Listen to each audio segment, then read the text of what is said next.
Hi friends, मैं हूँ हरीश। तो आज के हैशटैग फार्म ऑनलाइन लेक्चर के सीरीज का टॉपिक का नाम है कोऑपरेटिव सोसाइटी, जो कि हमारे फॉर्म्स ऑफ बिजनेस ऑर्गेनाइजेशन इस चैप्टर का 6th पार्ट है और लास्ट पार्ट है। बाकी सभी पार्ट्स की लिंक्स डिस्क्रिप्शन में मिल जाएंगी। सभी पार्ट्स बहुत इंपॉर्टेंट है, ज़रूर सभी लेक्चर को देख लेना। So let's start our lecture. Cooperative society. तो सबसे पहले आपको एक रिक्वेस्ट करता हूँ कि प्लीज़ इस लेक्चर को लास्ट तक ज़रूर देखिए, तभी आपको सभी टॉपिक बहुत अच्छे से समझ में आएगा। Cooperative organization is a voluntary association of persons who are financially strong. They come together with an aim to not get profit but to overcome instability arising out of want of adequate financial resources. तो cooperative organisation मतलब क्या है कि cooperative मतलब उसको मराठी में सहकार बोलते हैं और हिंदी में उसको सहयोग समाज, इस तरह का कुछ मीनिंग आ रहा था, मैंने गूगल किया था। एक्यूरेटली हिंदी में उसका मीनिंग क्या है मुझे पता नहीं, अगर आपको पता है तो कमेंट बॉक्स में ज़रूर बताना। तो कोऑपरेटिव ऑर्गेनाइजेशन क्या है कि मतलब कोऑपरेटिव मराठी में वो सहकारी कारखाना वगैरह होता है ना, आपने बहुत बार सुना होगा। तो होते हैं कोऑपरेटिव संस्था और कोऑपरेटिव ऑर्गेनाइजेशन। ये क्या है? वॉलंटरी एसोसिएशन ऑफ पर्सन, मतलब स्वैच्छिक उनका संघ होता है, ग्रुप होता है, ऐच्छिक ग्रुप होता है। मतलब वो खुद के मर्जी से एक साथ आते हैं, ग्रुप बनाते हैं।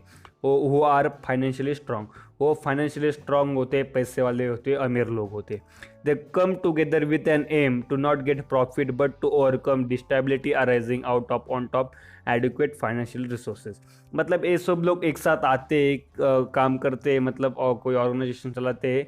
ये प्रॉफिट के लिए नहीं, उनका मेन एम प्रॉफिट नहीं होता, बट उनका मेन एम क्या होता है कि जो भी डिस्टेबिलिटी है, मतलब जो स्टेबलाइजेशन नहीं है हमारे एरिया में अगर या किसी चीज़ में ड्यू टू फाइनेंशियल रिसोर्सेज, उसको ओवरकम करने के लिए वो कोऑपरेटिव सोसाइटी बनाती है और काम साथ में काम करती है और सब लोग अपना ग्रुप बनाते हैं।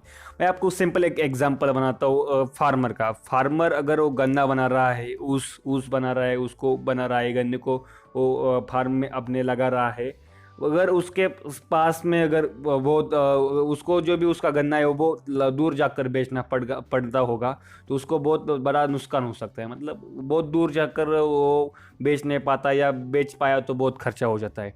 तो आपके एरिया के कुछ लोग क्या करेंगे, मतलब जो भी मैक्सिमम पॉलिटिकल लोग होते हैं इस कोऑपरेटिव सोसाइटी में, आई थिंक मेरे पॉइंट ऑफ व्यू से ज़्यादा से ज़्यादा लोग पॉलिटिक वाले होते, नेता लोग होते, वो क्या करते हैं फिर अपने यहाँ कोई भी एक इंडस्ट्री स्टार्ट कर देते हैं शुगर केन की, जिससे कि शुगर बने, शुगर केन से शुगर बने, इस तरह की इंडस्ट्री चलाते हैं। और जिससे क्या होता है कि फिर वो ऐसे कैसे दिखाते हैं कि वो पॉलिटिकल लोग एक साथ आए हैं, उन्होंने एक जो भी उनका इंडस्ट्री वो स्टार्ट किया है फार्मर के एक फ़ायदे के लिए। मतलब जो उनके पास तो इतने पैसे नहीं कि कोई जाकर कोई अपना खुद का जो भी एक बिजनेस स्टार्ट कर दे, इंडस्ट्री स्टार्ट कर दे शुगर की, तो इसलिए वो लोगों ने कर दिया। उनको पॉलिटिकल फ़ायदा लेते हैं, वो बाकी चीज़ें अलग है।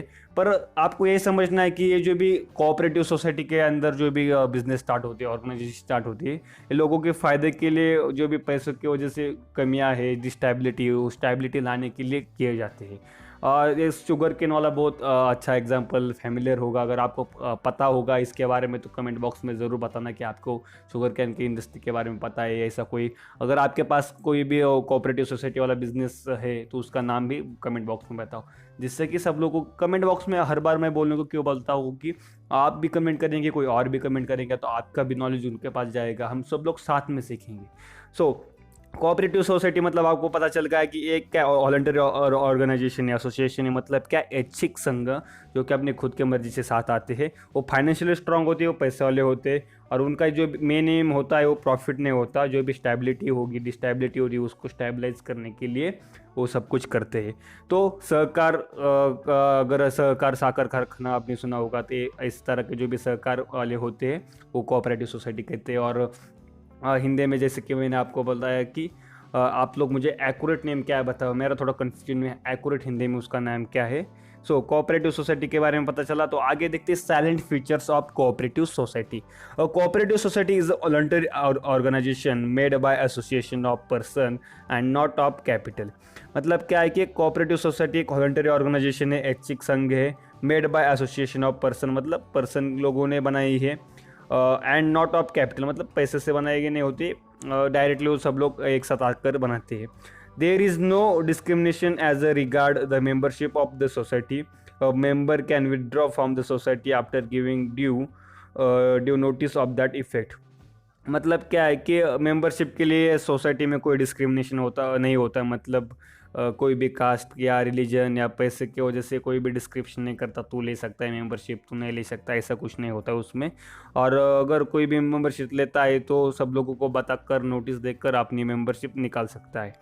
The management of the affair of the society is in the hand of the managing committee which is elected by the members. मतलब जो भी मैनेजिंग कमेटी होगी वो सब कुछ जो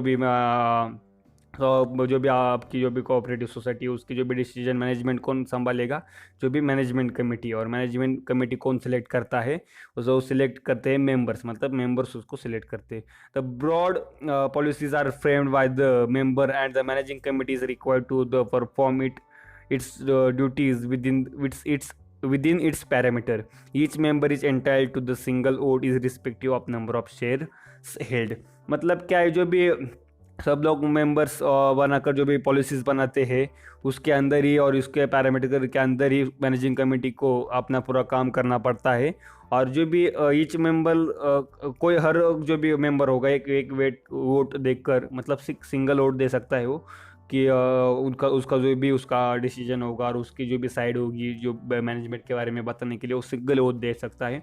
अगर ऐसा कुछ नहीं होगा कि या इसने सबसे ज़्यादा शेयर्स खरीदे इसके लिए वो 2 वोट देगा, या इसने बहुत कम दिए तो उसको एक ही वोट देने का अधिकार है, उसने सबसे ज़्यादा दिए उसको 4 वोट, इस तरह का नहीं। मतलब सभी मेंबर्स सेम वोट, सब लोगों को सिर्फ 1 वोट देने का अधिकार होगा यहाँ पर।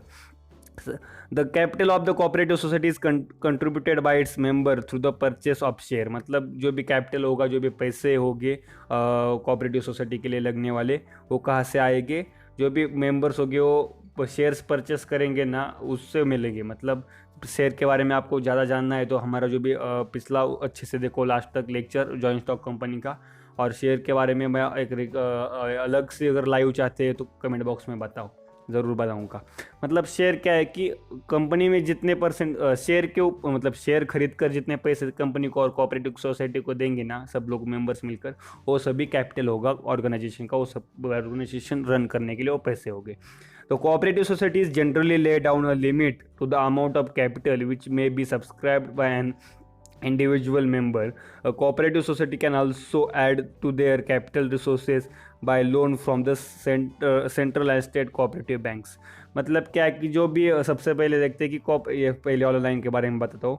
कोऑपरेटिव सोसाइटी मतलब क्या, उन्होंने एक लिमिट दी है कि जो भी मेंबर्स होगा और पूरे इंडिविजुअल होगा वो कितने अमाउंट में, मतलब उसके लिए कोई लिमिट रख देते कि वो कितने अमाउंट वहाँ पर इन्वेस्ट कर सकता है और सब्सक्रिप्शन ले सकता है, इस तरह का। और कोऑपरेटिव सोसाइटी लोन भी ले सकती है सेंट्रल और स्टेट कोऑपरेटिव बैंक्स के। मतलब कोऑपरेटिव सोसाइटी के लिए जो भी और सेपरेट बैंक्स होते हैं, कोऑपरेटिव बैंक्स मतलब सहकारी बैंक्स बोल सकते हैं उसको मराठी में।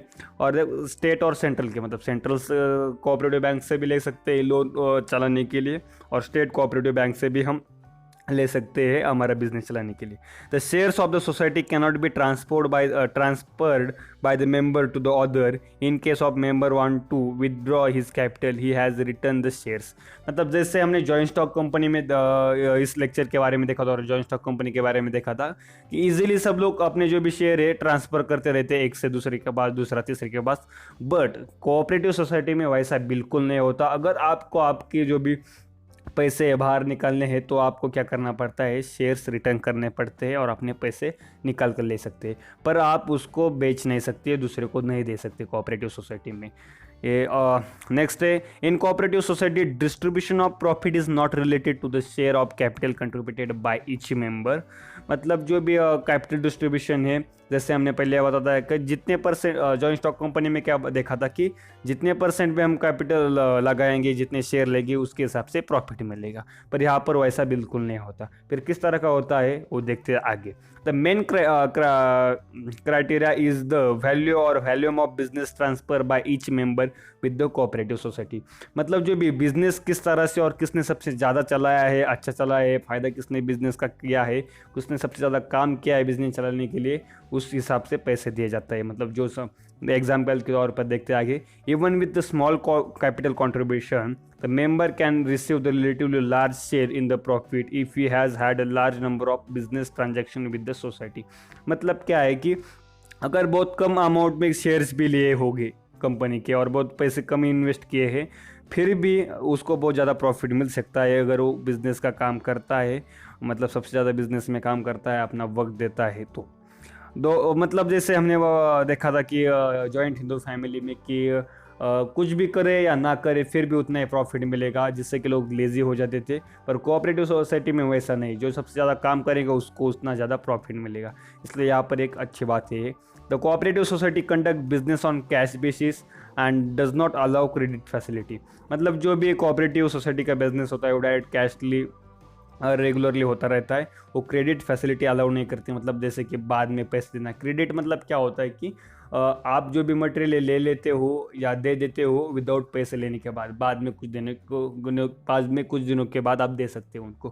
क्रेडिट और डेबिट के बारे में आपको अकाउंटेंसी में बहुत अच्छा डिटेल में है, वहाँ पर हम बहुत इंटरेस्ट से सीखेंगे। क्रेडिट मतलब क्या होता है कि क्रेडिट कार्ड तो पता होगा कि अगर बैंक में पैसे नहीं फिर भी हम पैसे ले लेते हैं, बाद में उसका बिल हमें चुकाना पड़ता है, उस तरह क्रेडिट। मतलब क्रेडिट फैसिलिटी क्या है कि अगर कंपनी से कोऑपरेटिव सोसाइटी से कोई अपना किसी को अपना मटेरियल दे रही है, अपना प्रोडक्ट दे रही है, तो उससे वो क्या करती है, रेगुलरली पेमेंट जल्दी से जल्दी ले लेती। वहाँ पर वो बाद में पेमेंट देने की जो भी कोई उसकी फैसिलिटी नहीं देती, मतलब क्रेडिट फैसिलिटी अलाउ नहीं करती।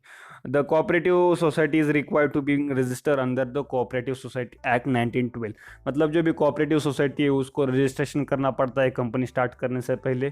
कोऑपरेटिव सोसाइटी एक्ट 1912 मतलब जो भी उसका एक्ट बना है लॉ के अंदर, उसके अंदर उसको रजिस्ट्रेशन करना पड़ता है कि हमारी कंपनी, उसका नाम ये है, इसके बारे में उसका पूरा जो भी डॉक्यूमेंटेशन है कंप्लीट करना पड़ता है। सो आगे हम देखने वाले हैं the surplus at the end of the year is not distributed as a divided amount, so shareholder in the proportion to the share capital invested in the cooperative society। मतलब जो भी सरप्लस मतलब क्या है इसके बारे में आपको बताता हूँ कि मतलब जो भी बचा कुचा मटेरियल होता है, भंगार होता है, या जो भी मटेरियल बच गया होता है, या एक्स्ट्रा मटेरियल जो भी पड़ा होता है जिसका कंपनी को कोई यूज़ नहीं, कोऑपरेटिव सोसाइटी को कोई यूज़ नहीं, इस तरह का जो भी मटेरियल होता है, उस तरह के मटेरियल अगर ईयर एंड के बाद मतलब साल के लास्ट में उसको बेच देते हैं, तो उसका जो भी प्रॉफिट होगा सब शेयर होल्डर को इक्वल प्रोपोर्शन में डिवाइड नहीं किया जाता, या कि जिसने जिस अमाउंट में कैपिटल इन्वेस्ट किया है उसके अमाउंट में उसको डिवाइड नहीं किया जाता। The share capital is treated as a loan capital on which the moderate rate of interest is allowed out of net surplus. मतलब क्या है कि जो भी उसका उसमें से जो भी कैपिटल होता है उसको एक लोन कैपिटल की तरह कंसिडर किया जाता है, जैसे कि वो कर्जा है हम पर, विथ एक छोटे से इंटरेस्ट के साथ, मतलब एक छोटा उस पर हमें इंटरेस्ट देना पड़ता है इस तरह के साथ। A portion of balance is utilised for the general benefit of the member. मतलब क्या है कि जो भी बैलेंस होगा कोऑपरेटिव सोसाइटी का, मतलब जो भी थोड़ा बिजनेस में जो भी बैलेंस बचा होगा और जो भी पैसे होंगे उसको क्या किया जाता है कि जो भी मेंबर्स के फ़ायदे के लिए उसको यूज़ किया जाता है। A person may be paid as a bonus of the employees and worker. और एक जो भी पोर्शन होगा उसको बोनस जो भी देना पड़ता है एम्प्लॉयज़ और वर्कर को, कामगारों को, उसको बोनस के लिए यूज़ किया जाता है। At the net surplus is distributed among the member in the proportion to their individual purchase of from the society. मतलब लास्ट में क्या किया जाता है कि जो भी सरप्लस होगा, जो भी बचा हुआ मटेरियल होता है, उसको डिस्ट्रीब्यूट किया जाता है मेंबर्स में in proportion to their individual purchase from the society. So आगे देखते हैं advantages. Cooperative society is voluntary association that may be formed by any and 10 adult person, only a few legal formalities are required. मतलब क्या है कि जो भी cooperative society है एक स्वैच्छिक संघ है, उनका ग्रुप है, जो भी अपने मर्जी से आते हैं, मतलब जो भी अडल्ट 10 पर्सन है वो स्टार्ट करते हैं विथ फ्यू लीगल फॉर्मेलिटीज़, मतलब बहुत कम लीगल फॉर्मेलिटीज़ के साथ। तो उसका एक एडवांटेज है उसका। The management of a cooperative is based on the principle of one man one vote. There is no discrimination on the basis of the number of share held by the member. मतलब जो भी management होती है cooperative basis की, वो one man one vote के इस हिसाब पर डिसाइड होती है। There is no discrimination on the basis of number of share held by the members. तो one man one vote a principle क्या है, मतलब जो भी मैनेजमेंट होती है कोऑपरेटिव की, वो सब लोगों के वोट लेकर किए जाते हैं, मतलब किस तरह से काम करना है, कौन करेगा, इस तरह का। वन मैन वन वोट में मतलब क्या, जैसे मैंने पहले बताया था कि एक जो भी मेंबर होगा उसको एक वोट देने का अधिकार, मतलब यहाँ पर ऐसा कोई भी डिस्क्रिप्शन नहीं होगा कि उसने ज़्यादा शेयर्स लिए इसलिए उसको ज़्यादा वोट देने के अधिकार, या जिसने कम लिए उसको कम वोट देने का अधिकार, इस तरह का नहीं, सभी मेंबर्स को सेम वोट देने का वहाँ पर अधिकार होगा। The liability of the members of the cooperative is limited to the certain portion of their capital contributed in the society. मतलब जो भी लाइबिलिटी होगी कोऑपरेटिव सोसाइटी के मेंबर की, वो लिमिटेड होगी, मतलब सर्टन, मतलब जितने अमाउंट में उसने कैपिटल कंट्रीब्यूट किया है उसी अमाउंट में उसकी लाइबिलिटी होगी। मतलब अगर लोन चुकाने की जो भी उसकी लाइबिलिटी होगी, रिस्पॉन्सिबिलिटी होगी, वो उतनी होगी। मतलब जितने अमाउंट में उसकी इन्वेस्टमेंट है उसी अमाउंट में उसको लाइबिलिटी उसके वहाँ पर उसके लाइबिलिटीज़ होगी। सो आगे एक इसका एडवांटेजेस है। तो आगे, the life of cooperative society is not affected by the death in insolvency conviction of the member. मतलब कि किसी की डेथ हो जाती है मेंबर में से, कोऑपरेटिव सोसाइटी के इंसॉल्वेंसी होती है या कन्विक्शन होता है मेंबर्स का, तो वैसा कुछ इस वजह से जो भी लाइफ होगी और कोऑपरेटिव सोसाइटी का काम है उस पर कोई भी इफेक्ट नहीं होता। There is no coordination among the member of the cooperative society because they belong to a local area or a particular class of group and they are inspired by the idea of cooperation। मतलब क्या है कि जो भी coordination होता है, मतलब सब लोगों का अच्छा सा कोऑर्डिनेशन होता है कोऑपरेटिव सोसाइटी में, क्योंकि एक सेम एरिया से होते हैं और एक सेम क्लास के लोग होते हैं और सब लोगों के साथ काम करने के लिए इंस्पायर्ड होते हैं, इसलिए यहाँ पर जो भी कोऑर्डिनेशन है बहुत अच्छा रहता है। The members of the cooperative society is open to the everybody. Membership of the cooperative society is open for everybody, मतलब हर कोई उसको मेंबर्स बन सकता है। There is no debar from the joining the society on the basis of economic position, caste, colour और creed. There is no limit to maximum number of members running the cooperative society. मतलब क्या है कि जो भी membership सब लोगों को लिए ओपन है, यहाँ पर वहाँ पर कोई डिस्क्रिमिनेशन और डिबार नहीं होगा कि उसकी पोजीशन क्या है, इकोनॉमिक उसके बेसिस पर, कास्ट पर, कलर पर, क्रीड पर, इस तरह की किसी के बेसिस पर उसका डिस्क्रिमिनेशन नहीं होता। सबके लिए वहाँ पर ओपन है मेंबरशिप, और मैक्सिमम कितने भी मेंबर्स ज्वाइन कर सकते हैं। देयर इज़ नो, मतलब वहाँ पर लिमिट नहीं है कि मैक्सिमम कितने मेंबर्स वहाँ पर ज्वाइन होंगे। जैसे कि पार्टनरशिप में हमने देखी थी कि 20 मेंबर्स की और बैंकिंग फर्म में 10 मेंबर्स की वहाँ पर लिमिट थी, वैसे यहाँ पर कोई भी नहीं। द नेक्स्ट एडवांटेजेस है, the state government offers many types of assistance such as facility of loan at much lower rate of interest. Moreover, they are granted several exemption and relief beside low rate of tax। मतलब क्या है कि जो भी government है, state government है, वो क्या करता है कि अच्छी लोन फैसिलिटी दे देता है। जैसे हमने बोला कि स्टेट और सेंट्रल के एक कोऑपरेटिव बैंक्स होते हैं जो कि बहुत कम रेट में लोन देते हैं, मतलब कम इंटरेस्ट के लोअर रेट ऑफ इंटरेस्ट में लोन देते हैं, जिससे कि वो क्या बिज़नेस को फ़ायदा हो और बिज़नेस को कम पैसे में भी पैसे मिले यूज़ करने के लिए। Moreover they are granted several exemption and reliefs beside low rate of tax. मतलब वहाँ पर सेवरल एग्जम्पशन एंड रिलीफ्स होते हैं कि लो टैक्स देने के पीछे। The law governing the cooperative lays down the maximum limit as to the rate of interest of capital contributed by each member. It also places a limit on the dividend to the declared as shares. The balance of the surplus earned in any year can be utilized for the growth of the development as well as expansion of cooperative society। मतलब क्या है कि law govern the cooperative lays down the maximum limit as the rate of interest on the capital contributed by each member। मतलब जिस सब लोगों ने जो भी अपना कैपिटल कंट्रीब्यूट किया है उसमें जो भी उस पर इंटरेस्ट होगा उसके लिए बहुत लिमिट है लॉ की वजह से और लॉस में। It also place limit on the dividend to the declared as a shares. मतलब शेयर्स पर भी उसका जो भी डिविडेंड होता है शेयर का डिक्लेयर हुआ उस पर भी लिमिट होता है।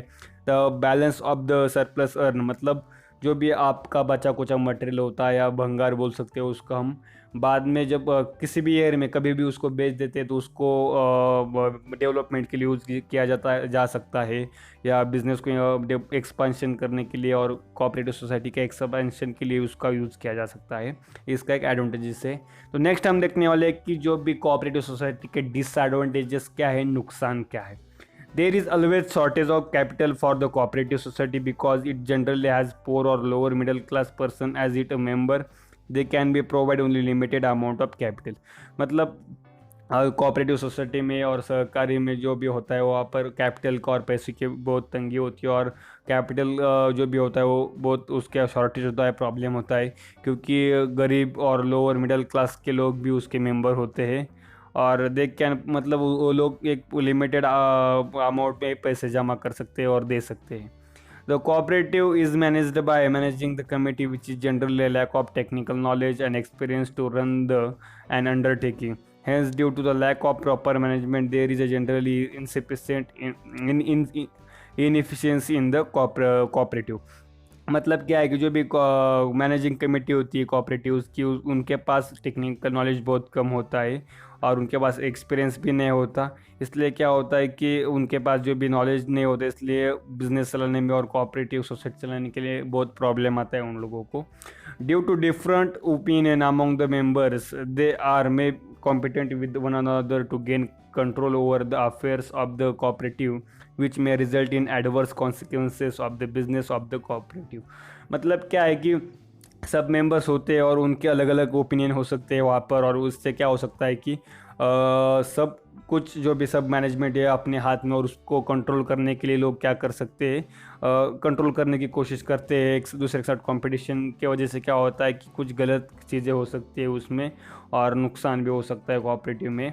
इस तरह के प्रॉब्लम्स और एडवर्स कॉन्सिक्वेंसेस कोऑपरेटिव को सहने पड़ते हैं, एक उसका नुकसान है। There is lack of motivation among the members of the managing committee because the rate of return to the member is limited by the law. मतलब क्या है कि सभी मेंबर्स में मोटिवेशन जो भी बहुत कम होता है, क्योंकि उनको वहाँ पर फ़ायदा बहुत कम होता है और लिमिटेड होता है लॉ की वजह से। The affairs of the cooperative are generally so much exposed the member that it become difficult for them to maintain the business secrecy. मतलब क्या होता है कि जो भी कोऑपरेटिव सोसाइटी के और सरकार के वाले लोगों के क्या होता है कि उनके जो भी सभी अफेयर से और जो भी काम काज के मैनेजमेंट की चीज़ें हैं वो सब एक्सपोज होती रहती है, बाहर पता होती रहती है सिंपली लोगों को। इससे क्या होता है कि जो भी बिज़नेस की सीक्रेसी है उसको मेंटेन करना बहुत डिफ़िकल्ट होता है उन लोगों के लिए। सो जो भी लास्ट उसका नुकसान है वो है the excessive state regulation and control over the functioning of the cooperative affects their working. मतलब स्टेट गवर्नमेंट की जो भी बहुत ज़्यादा उस पर कंट्रोल होता है कोऑपरेटिव के फंक्शन में और कामकाज में, इसलिए उनका जो भी वर्क पर अफेक्ट हो सकता है, कामकाज पर उसका अफेक्ट होता रहता है। सो आई होप आपको सब कुछ वहाँ पर समझ में आया होगा। यहाँ तक वीडियो देखा है तो प्लीज़ प्लीज़ प्लीज़ कमेंट कर बताना कि आपने ये वीडियो देखा है, ये लेक्चर देखा है, आपको पसंद आया है तो सब लोगों को आपको शेयर करो। डिस्क्रिप्शन में लिंक्स है व्हाट्सएप ग्रुप की, और बाकी सभी उनको भी चेक करो, वहाँ पर ज्वाइन हो जाओ।